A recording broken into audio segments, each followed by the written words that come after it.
Well, let's start with the restrictions and the easing of the visa rules for China residents. Does it feel almost like one step forward, two steps back? And what does it mean when you net it out for revenue terms for the gaming operators?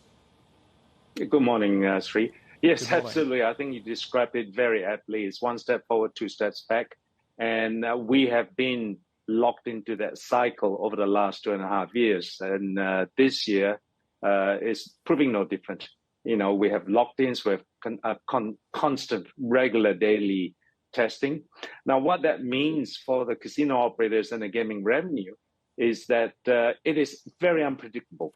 So my company, IGamiX, has been the source of the weekly estimates as well as monthly projections, other than the government actual result that they report every month. We're the ones that put out the weekly estimates that are used by the international financial community.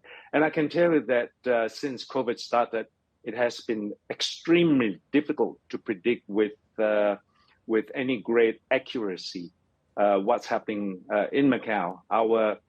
Basically, you know, the difference, the deviation between actual and our estimates have grown from previously in the past 5% to now somewhere around 10-15%. But it's still relatively indicative, but it's getting harder and harder.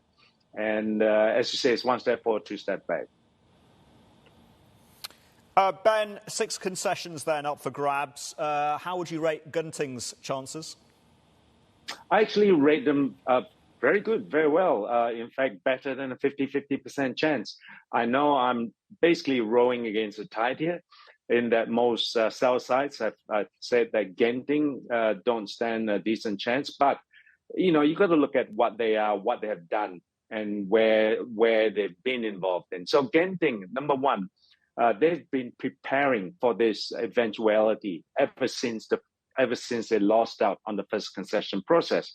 Now, since then, you know, they've invested quite heavily in a long-term relationship with the mainland China. They've invested and they built a ski resort up north of Beijing, which was heavily featured in the recent Winter Olympics.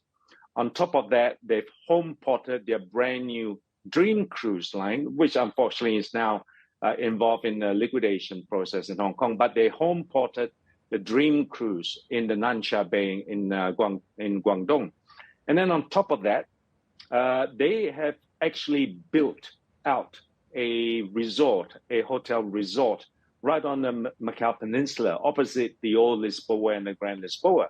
Now, ostensibly, it's a hotel with MICE facilities, with shopping facilities, but it will not take much imagination to convert it into a temporary casino should they win a license.